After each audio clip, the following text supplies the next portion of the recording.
Hey, podcast listeners. On this episode, I am welcoming back Diane Ducarme, the founder and CEO of Nectar Health, a company dedicated to adding years to the lives of those suffering from migraine disease. Diane's journey is as impressive as it is diverse. With an MBA from Harvard Business School, a master's in science, engineering, technology, and mathematics, and studies in traditional Chinese medicine in China, she brings a unique blend of expertise to the field of women's health.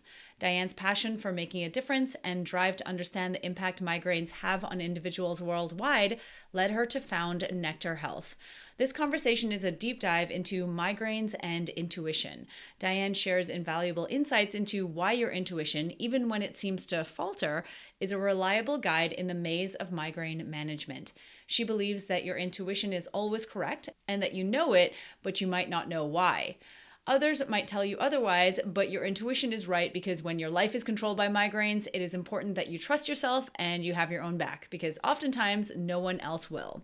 You can get help for your migraines at mynectarhealth.com. And if you want to share this episode, tag at mynectarhealth and me, Nicole M. Jardim, on Instagram. And of course, let us know what you thought about the episode by leaving a review or rating on Apple Podcasts or Spotify. Thank you so much for being here as always, and I hope you enjoyed this episode. Hi, Diane. Thank you so much for coming back on the show. Thank you, Nicole. Thank you for having me. It's a delight to be here. I feel exactly the same way. I am so looking forward to this second episode, and I have no doubt that you're going to bring all the wisdom around migraines and women's health that you did the last time. So thank you again. Well, thank you so much. And so let's talk about what you're going to talk about today, because I feel like this is inherent to migraines, but also to women's health in general. Can you get into a little bit about what you want to share with us? So what I want to talk to you about today, Nicole, is about intuition and how women will feel on migraines, and it's true on other topics, really strong on their intuition. And so they're going to feel the problem is coming a certain way. Yet sometimes their intuition is going to fail them. And so something else is going to happen. And so when they put the facts on paper, their intuition is wrong, but they still feel strong about it. And when we look after, the intuition was right. And there's an explanation for why the numbers on paper look slightly different. And so I really want to talk about that in the context of migraines. Okay, amazing. Because I know we were just talking before we started recording, and we were going into the fact that when it comes to our intuition, it's almost like one of those things. Obviously, it's inherent in all of us. And yet, for so many of us, we second guess ourselves, we doubt ourselves, we doubt the things that we're feeling, the physical symptoms, the emotional symptoms, because we've kind of been told that they're not a big deal or they've been brushed off or dismissed. And I imagine that is particularly true with migraines.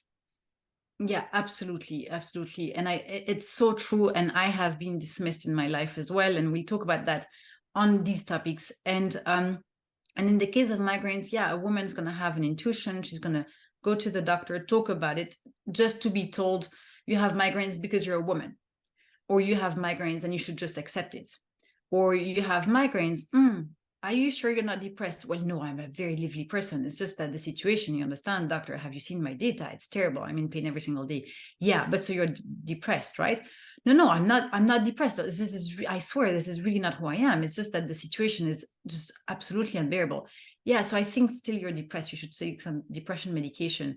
And the woman is going to go back home and say, am I depressed? Am I really? Am I? I don't think I am. Am I? But I'm sad every day. Yeah, but that's because of the circumstances. Does that make me depressed? And so it's going to start to really second guess herself. And it's going to make the journey very lonely.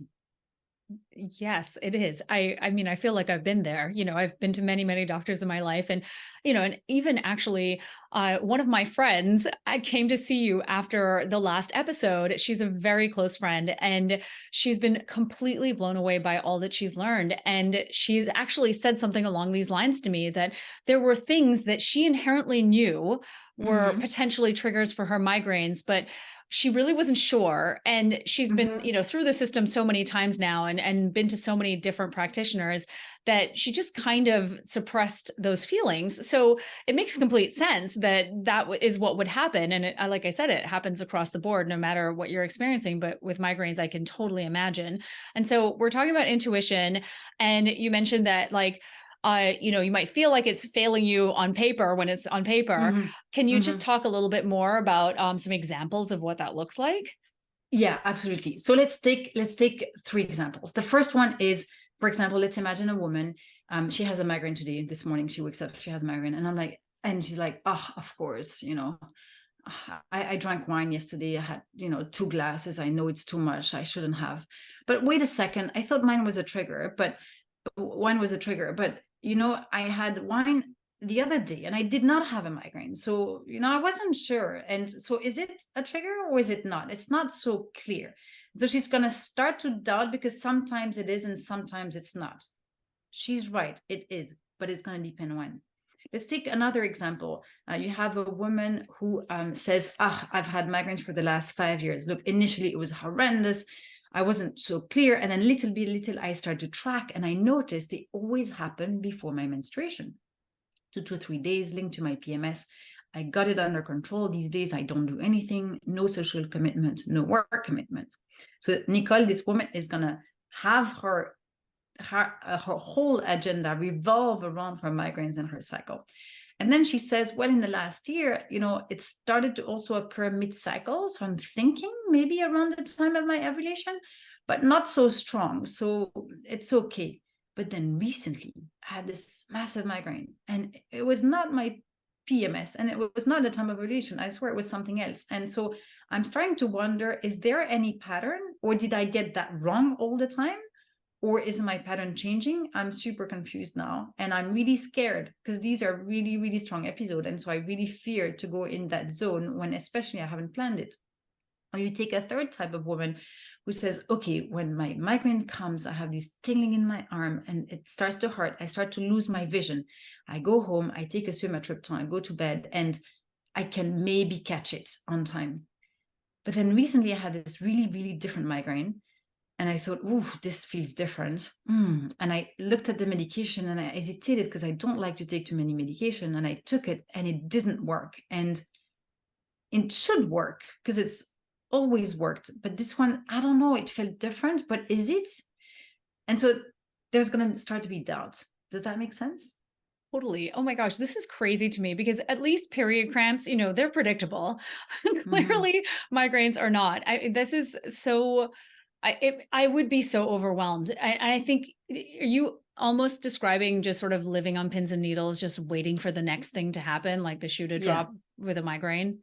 Yeah. And so women will sometimes refer to as impersonating their migraines as an evil person, Yeah. constantly on your shoulder and say, I'm gonna come back. If you do this, if you do that, I'm gonna come back. And it may sound crazy, but it's very real because it's a constant threat. Right. Yeah. I mean, Yeah. I'm thinking of my friend who has come to see you, and she has described this. I mean, it feels, it's like a combination of frustration and fear and just never knowing what your body is going to do or when it's going to react or what it's going to react to. And Yes. how do you even plan your life around something like that?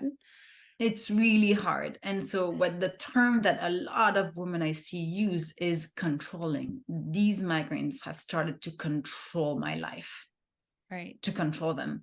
And if women are able to use their intuition early on, really early on, they can get outside of that controlling zone. And I really want to share with the listeners wisdom around early intuition and intuition at all times to get out of the maze very fast before things are quote unquote too complicated and too late. Yeah. Okay. So let's talk about this because I obviously said earlier, this is such a huge issue. I think that oftentimes, we'll go to the doctor as kids and we have a problem and the doctor gives us whatever medication or whatever. And we're fixed and then we are good to go. As children, like we don't typically have a lot of chronic health issues as children, but then as we get older, we tend to, Mhm. and then you see the doctor more often. And Mhm. like you said, right, we're experiencing these symptoms and yet they're misinterpreted sometimes, or maybe a lot of the time, as being something else. And then you Mhm. second guess yourself, you start to doubt yourself, and that intuitive voice, or that inner voice, or that inner wisdom, whatever you want to call it, starts to be diminished and eventually almost goes out completely. And now we're just Yeah. looking outside of ourselves for Yeah. guidance and that intuition or that intuitive voice, when in fact we really have to be coming back to ourselves. Yeah. And to really abandon what you say, it's going to go as far as a woman going back to the doctor with her increased migraines and being accused, sorry, I have to say that, being accused in that room of having more migraines because she's not taking her medication. And then she's going to reply, but the medication gives me so many side effects, I try to avoid them. And then saying, well, therefore you have more migraines. And so it's really, really hard because she starts to doubt it's either her or the doctor. Someone's right and someone's wrong. And she's really doubting herself because she's like, well, that person should be right, and but then should I be wrong? I can feel it in my body, this is really not suiting me. My Yeah. goodness. Yeah. And so what do we do? Let's talk about this. So let's talk about this. To talk about this, we need to understand where migraines start. And this is the Period Party podcast, and we're going to talk a lot about menstruation and all of the feminine cycle. Because last time we talked about the fact that 5% of boys and girls have migraines, and the incidence is going to triple to quadruple for women at puberty. Okay. So clearly it goes on. And then around menopause, it's going to increase for some, decrease for others, disappear for others. Overall, it's going to be less. And so it's really in that peak fertility, those peak fertility long years, that women can be in massive pain. Not always, but often. Yeah. Yeah. So let's discuss about a few ways that migraines will start, and we're going to start by the kicking off of puberty and the baby machine. So let's imagine a girl, she goes through puberty, and her system starts to get in place. Okay. And so she starts to have migraines simply because her machine is getting going. And before we do that, I might need to mention two things we discussed last time as well. One is, so to have a migraine, you need a genetic predisposition, right? And we also discussed together how a migraine is like a fire alarm. So some houses have a fire alarm and some houses don't have a fire alarm. I think you work with a ton of women whose houses don't necessarily have a fire alarm, but both houses can go on fire. So all of these symptoms that we're going to talk about, women who don't have migraines will also experience. Absolutely. Yeah. And so here, when in the situation of puberty kicking in and the machine getting going, and of course it's a bit rusty and the clock needs to get going, and that process is not always smooth. In fact, it's not smooth for most of us. And if you have a genetic predisposition, migraines may kick in around that time. It may kick in around that time. Does that make sense? Oh yeah, definitely. So then one thing that may happen, let's imagine someone for whom migraines don't kick in at that time, but they have a lot of premenstruation syndrome, or their menstruation is irregular, or they're in a lot of pain. One thing the gynecologist might do is put them on a pill. So it's like, oh, your menstruation is irregular. Why don't we solve that and put you on a pill? Yes. Okay, so story of my life. Yes. Well, okay, for some women who have a genetic predisposition, this pill is going to massively trigger migraines one day to the next. Now that girl, she knows. She took the pill, she has the migraine. It's new. She just makes that connection. Lots of things are changing in her body, in her life. She knows, like all of them, they know. They're like, I took that pill and oh my God. So they're at that stage, it's going to depend who's surrounding her. Does her mom have migraines and does she know about it? Does the doctor understand? Well, then what's doctor? The neurologist or the gynecologist? Because these two things are separate, right? One prescribed the pill, the other one prescribes the migraine medication. If she's lucky, she gets out of the maze fast. She uses her intuition. And so if this is your daughter, listen to her. If she says it's the pill, take it out. Read the side effects. If headache is one of them, this is it. Don't go any further. Just stop it.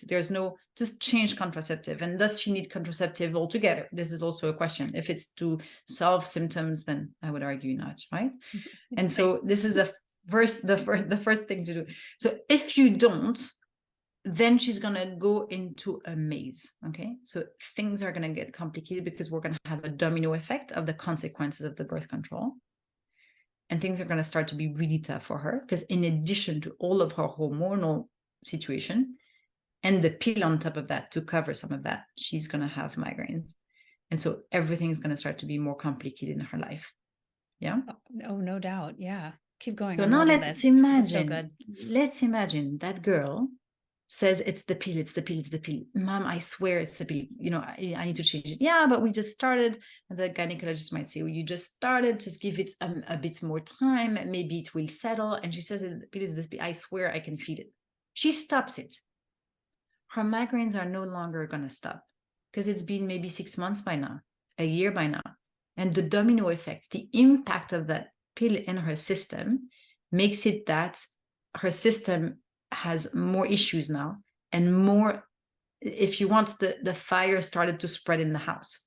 So even though she extinguishes the first source of the fire, there is more fire in the house. And so the doctor or the mom can say, see, it wasn't the pill. But she's like, but I think it was. Yeah, but you still have migraines. But I really think it was. And so you see how we go in that really vicious circle where she starts to doubt her intuition because her first strong intuition as a woman was dismissed. And on paper, rightfully so. But she's still gonna doubt it wasn't that. Yeah? Does that make sense? For sure. Yeah. Do you find, when women take the pill, they complain about other things or oh yes. It's a plethora of things. And so they're complaining about anything from, vaginal dryness to sex hurting to migraines and headaches that they never got before. And everything else in between. Acne, hair loss, we could go on. So it's literally, it runs the gamut for sure. Yeah. Yeah. And so and they're told that it can't possibly be the pill in many instances when, insert whatever problem they're dealing with. For sure. That happens so often.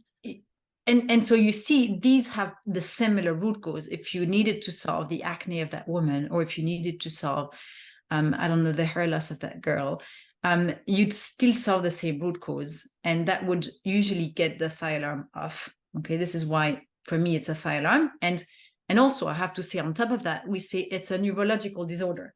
So we're saying a fifth of our women, 18% of our women have a neurological disorder. Right. How wrong is that in the first place? So nature decided that a fifth of women were incapacitated. Really? Like, is this really how we want to consider our women? I find that this is the part where, I find quite disrespectful. Okay, so let's imagine another situation. So we have a woman, she bleeds a lot. She bleeds a lot, she's tired, etc. And her gynecologist is going to say, why don't we put you on a Migraine IUD? That may solve it. And so she puts the Migraine IUD. Wonderful. She doesn't bleed.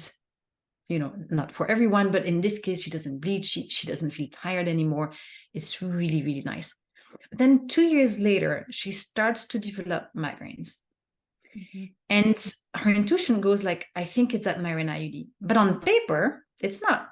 Like if it was the Migraine IUD, the migraines would have kick-started when it was put. But she still doubts it. And she's wondering, is this the Migraine IUD?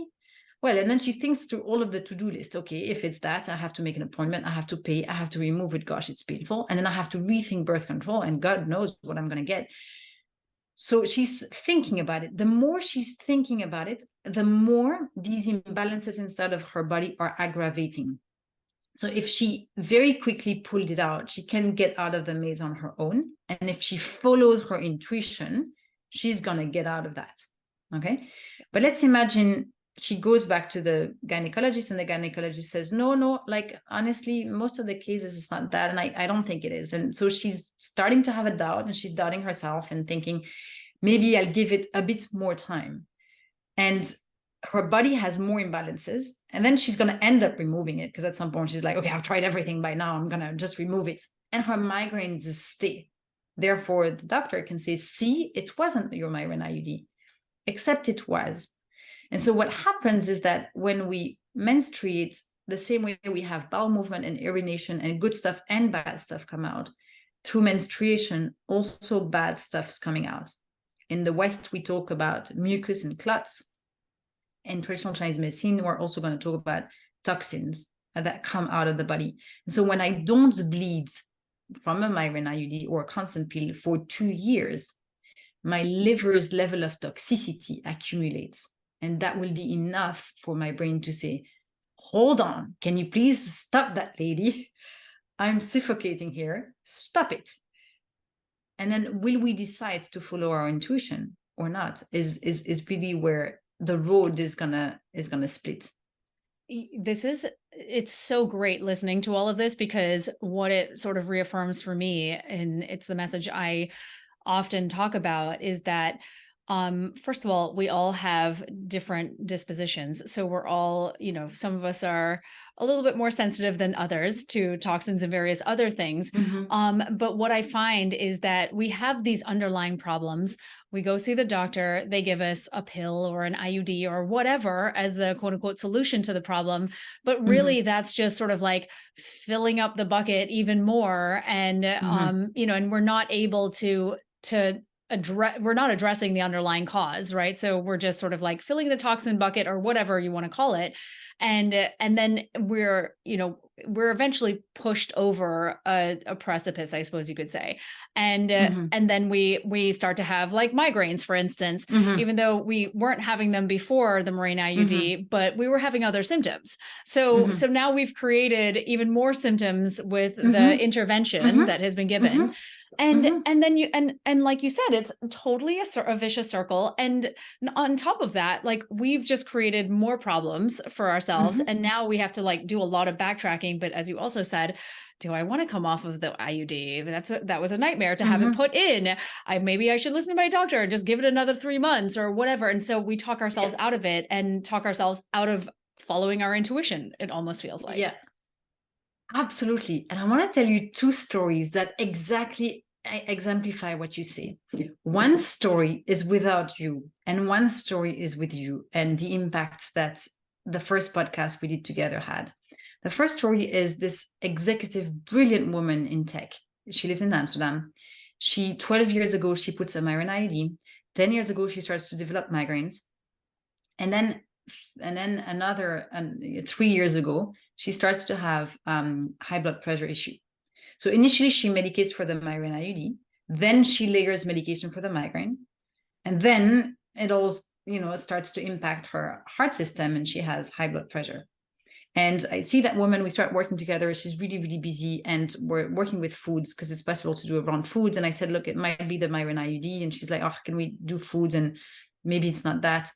And at some point I said, look, just remove that thing and your migraines will go away. And she did, and her migraines went away. Not only did her migraines go away, the migraine IUD was also solved, and her blood pressure was also much better. Okay. So this is one case where 10 years, that woman has lost 10 years of her existence, 10 years of her children, and it was, she said, well, I discussed it with my husband and we're both ready to try.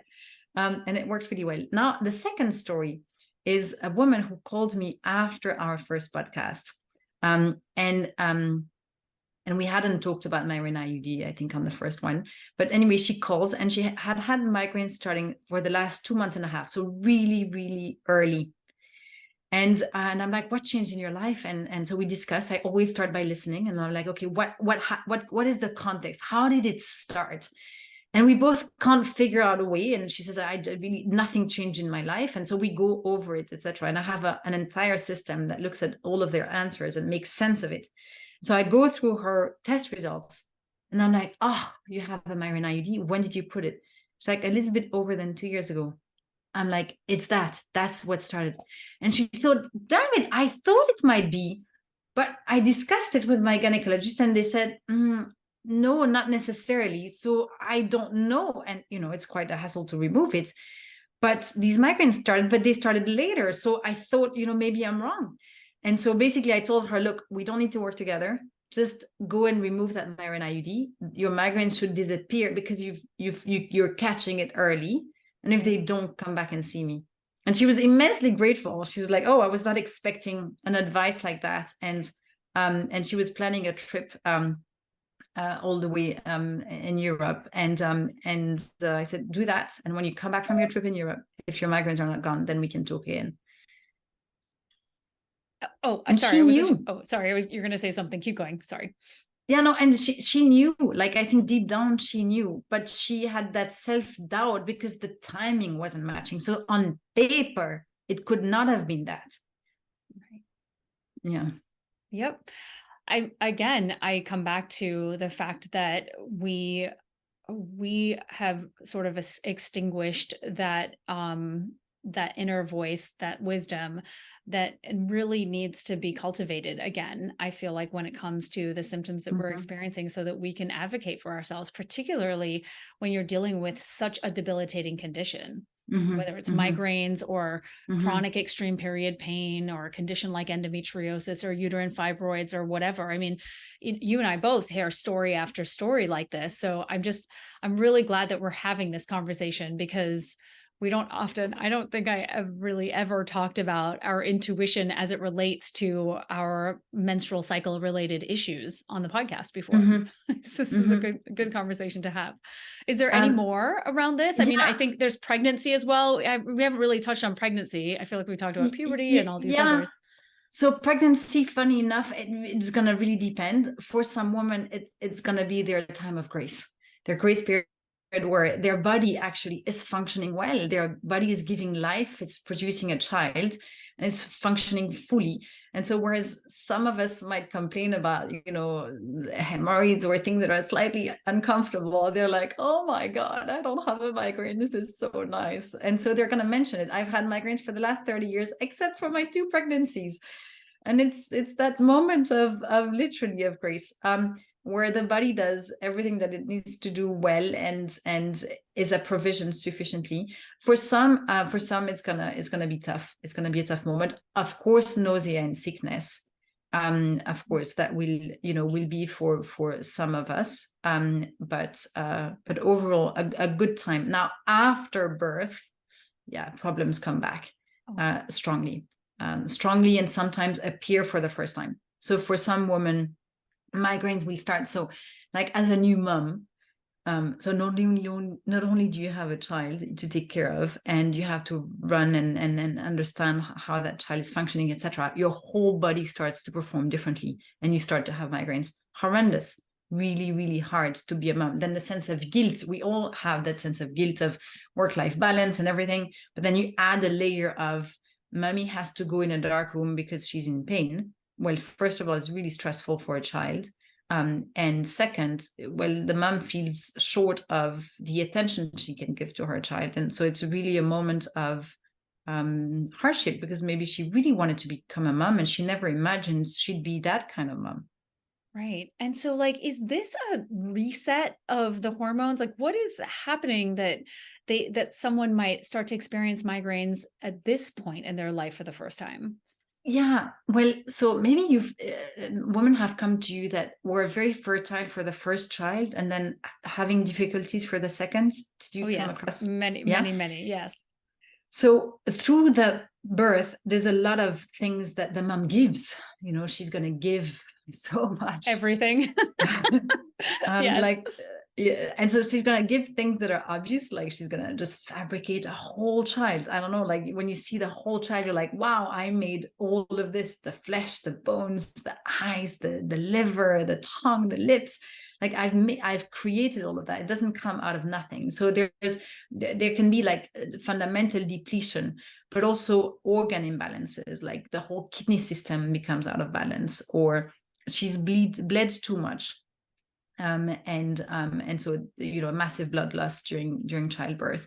Or there's also something else that happens, is that when you are pregnant, your gastric juices will send all of the food to the placenta.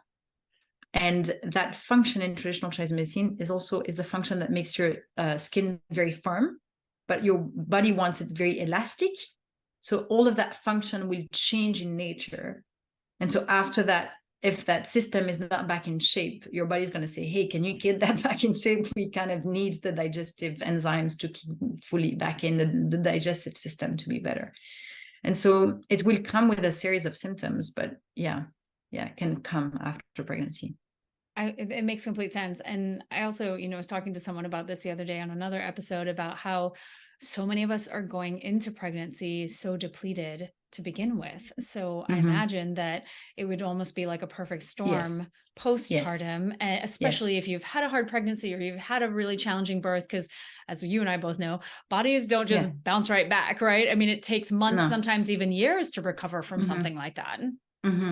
Yeah, absolutely. And so some women will say, for example, they were manageable before my children. It's gotten out of control.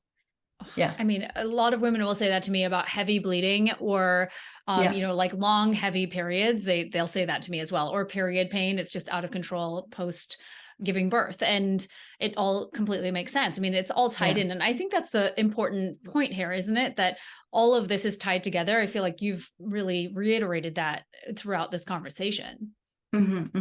Yeah. And so it's really important to not just attend the symptom, because the problem is the woman after birth, and sometimes, they will say, where do I go for this?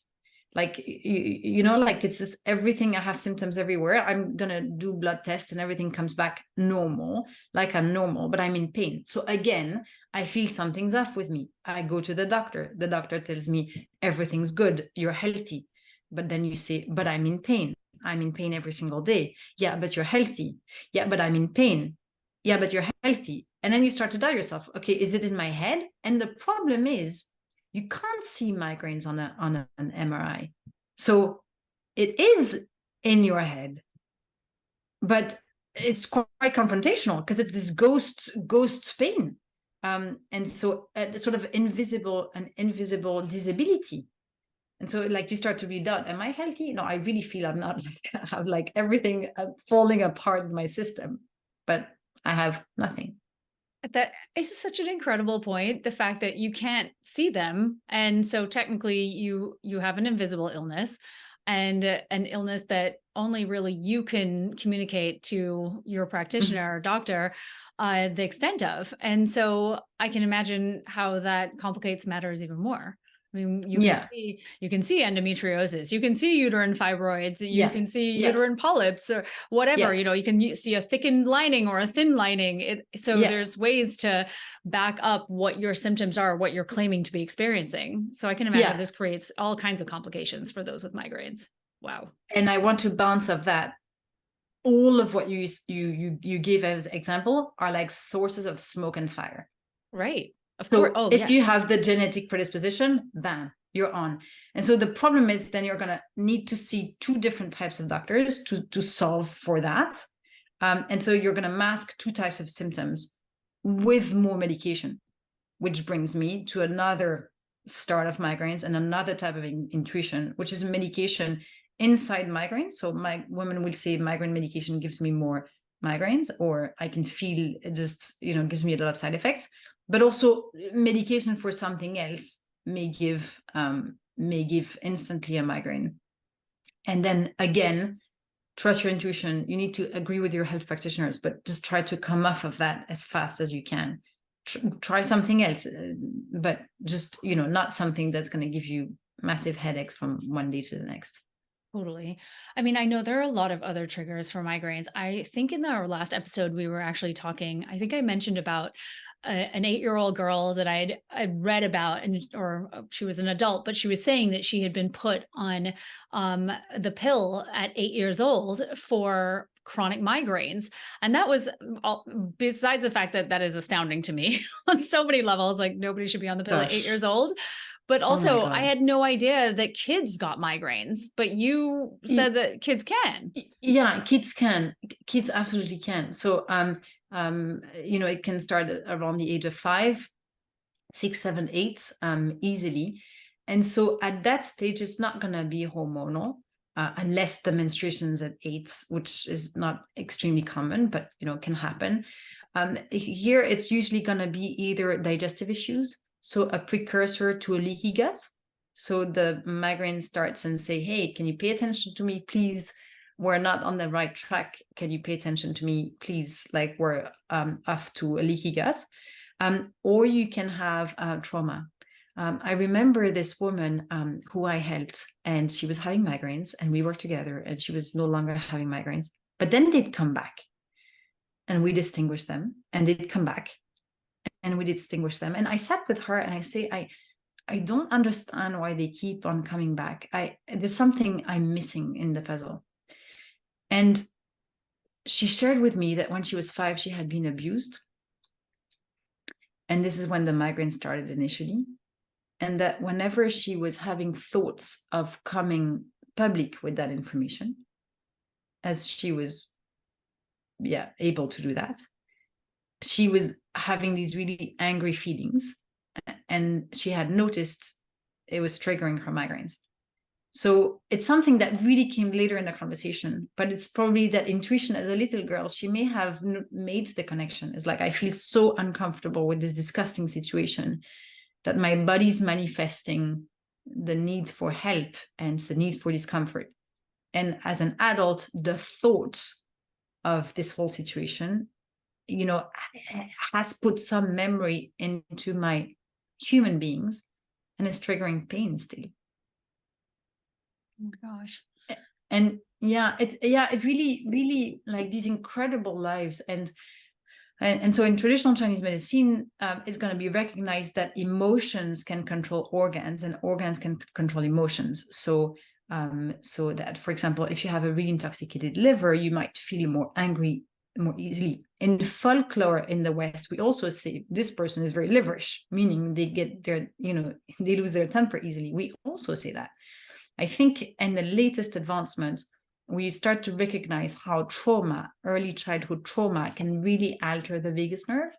And so this is another root cause.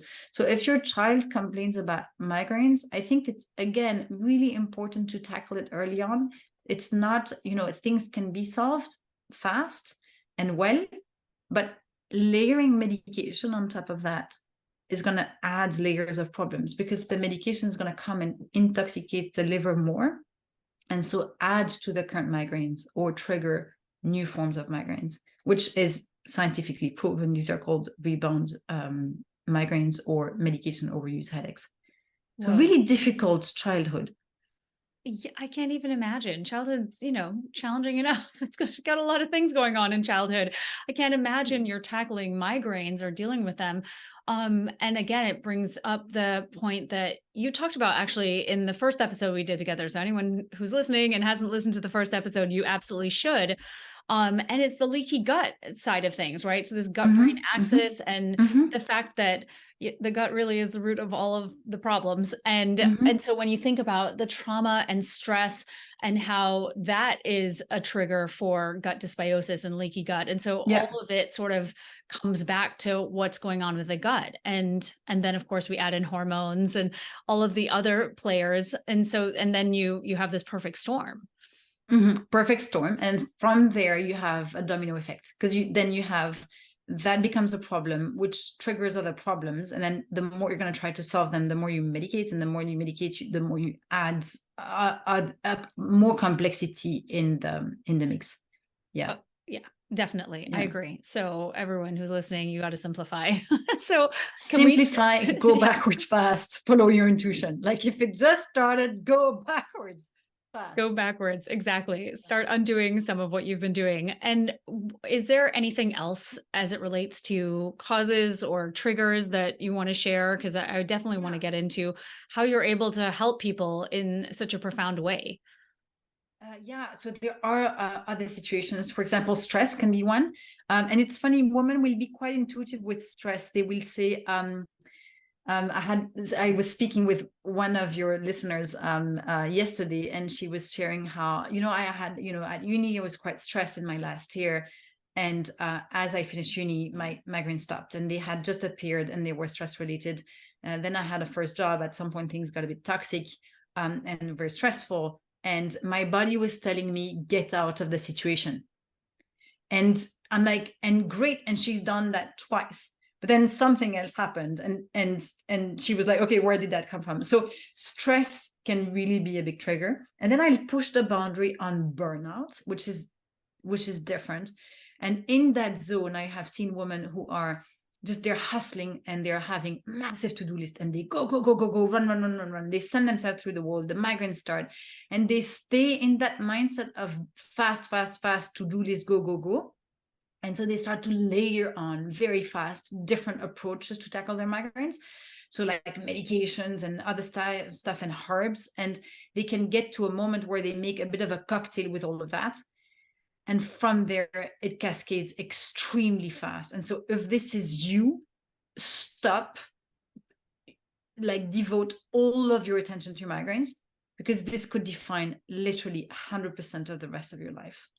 Okay, so like really, really like be like pause, stop the frenetic doing without thinking properly, because you may do damage that is going to go much beyond what you can imagine. Yeah, I mean, to the point where it becomes a chronic problem, right? Like damage that creates even more chronic problems. Yeah. And when you start to mix things, etc., it's like the intensity for the body to take it makes them almost unrepairable. I've seen women that almost can't go back, and they'll say, I was 42, I burnt out, and that incident just changed and defined the rest of my life. And so every single day I'm in pain. On a scale of 10, I'm at 8 and 9. And I have these 8 medications or 9 medications. And now when I go and do rounds of Botox and I say, I think this is the trigger for migraines, I'm told, yes, it also can contribute long-term to more migraines. So like, just really be mindful, try to stop, pause, listen. This is your body, it's your priority. It's your license to live. It's your license to love. It's your license for, dedication. And then of course there's, perimenopause and menopause. Yay! Fun times. So at that stage, for some women, it's going to reduce. And so it's going to be really tempting for some women to do a hysterectomy. Okay, because they're like, oh, okay, we're going to get rid of these menstruation problems, and we're going to get rid of the uterus altogether, and it's going to be fixed. And as you would know, that exactly. So yeah, we're quite aligned on that. Nope. So yeah.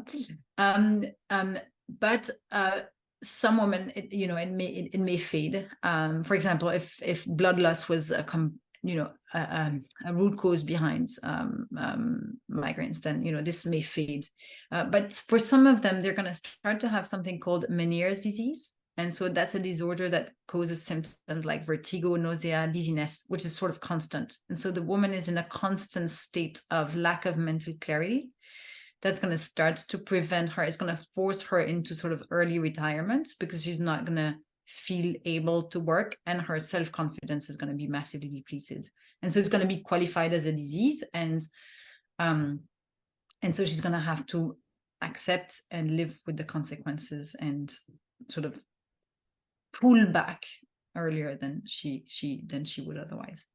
Yeah. And it's, again, I think that anyone who's listening who has struggled with this, or who's been experiencing any of these symptoms, or has been teetering on the edge of burnout, I feel like this is a bit of a wake-up call. Is that what's happening here, Diane? Yes, it's a wake-up call. A wake-up call on your intuition. It's like, woman, you got this, and really trust it. Like, it's really, let's put it this way, I have never met a woman whose intuition was wrong. Never. Amen Never. to that. Mm-hmm. Never. And so follow it. And your intuition is your best friend. Like, there is nothing ill-intended. Your intuition is not trying to make money on your back. Your intuition is not trying to play with you. Your intuition is not having ego. It's just there to serve you. And so use it as your best tool and have that self-confidence, please. Absolutely. It is your internal compass, no doubt. This has been so good. Can we talk a little bit about, how you actually help people with migraines? Because I know that you have quite a unique process that you use to help someone who's dealing with these. Yes. So what I do is I ask women to fill in an online test, which is about 94 questions on all of the symptoms that we discussed and talked about, some of which are Western diagnosis and some of which are symptoms that women feel. And then we sit down together for a conversation on Zoom and we discuss for, I would like to think, an hour. It's usually an hour and a half, sometimes up to 2 hours, about, where it started and why it took a certain shape. And we really go through all of the symptoms, how they interrelate, and the root causes.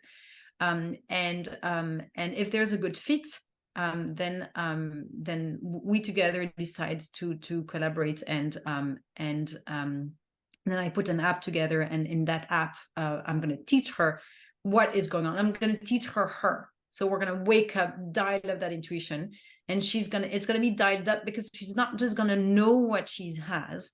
She's going to learn what foods are going to help her out of that maze. And then she's going to feel things. And so when she feels these things, she's like, oh, I see what she means with no cramping.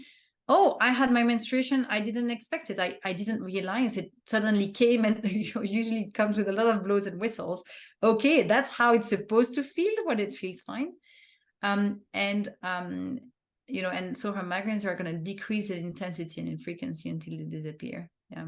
And so this has been an incredible journey, extremely rewarding.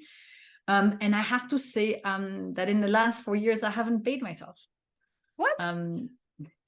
Yeah. So look, I helped a few people. I was still working, and I helped a few people, my sister, and then a friend, and then another friend. And I never knew if it was feasible. I was just trying to listen a lot and have empathy and try to find a solution. I'm like, oh, come on, there has to be a better way, a better life.